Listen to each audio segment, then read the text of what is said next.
And Christopher Hamlin is our last fishbowl teller of the evening.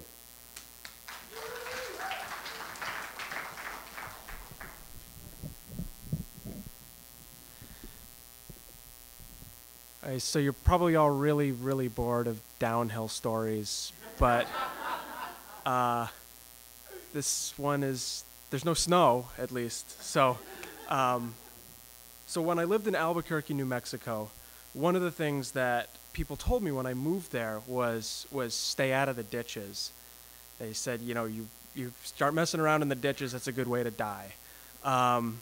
So the ditches in Albuquerque, and in some other cities in the Southwest too, they're called arroyos, and they are maybe 10 to 15 feet deep and 15 to 20 feet wide concrete channels that run from the foothills down to the river. And the point is to route rainwater from the intense afternoon thunderstorms that happen pretty frequently in that part of the country down through the town without totally flooding the roads and everything.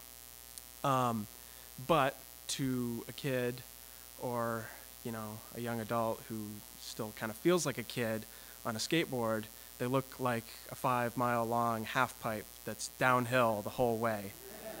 I had gotten into longboarding when I was living on the East Coast and in Maine, here specifically, where at that time there was even less of a longboard scene than there is now. So I had sort of found out about longboarding not because I knew anybody that did it, but from the internet. And I had built my own board from plans I got on the internet because I didn't know where to buy one. So it was mostly something that I did by myself. And so I kind of took it slow and I just had fun, didn't really challenge myself.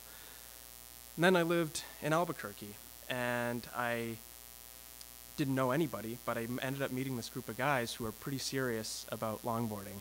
And so we would go out and we would ride parking garages at night and get chased by the police sometimes, and do a lot of other things. And they were, you know, they were all really, they pushed me a lot, like not in a bad way, but I felt like I was improving. So now here I am, you know, at the top of this ditch, and we're standing in the sand and the scrub grass, you know, 100 yards from somebody's backyard.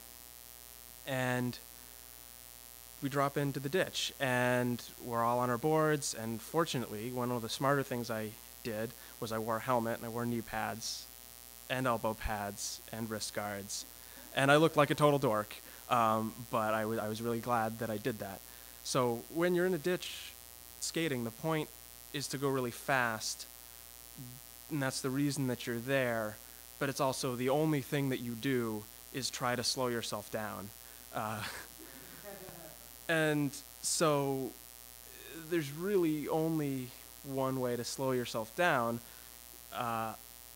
in that situation, and that's to bank up onto the sides of the ditch, which are sloped.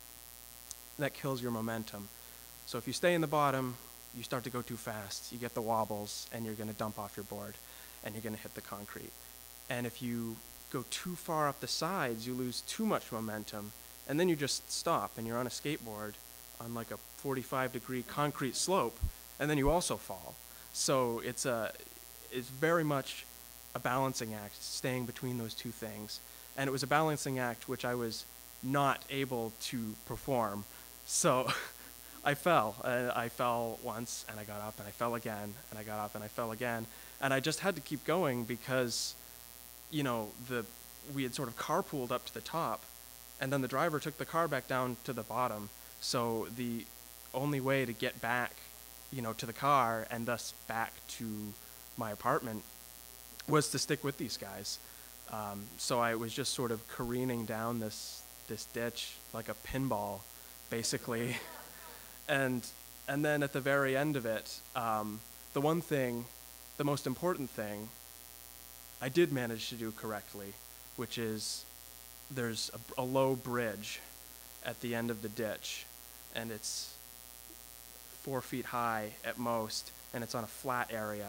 So all of the sand and the gravel that's in the stormwater sort of gets deposited under this bridge, and there was maybe a fairly narrow patch that you could get through on the skateboard. and you have to duck.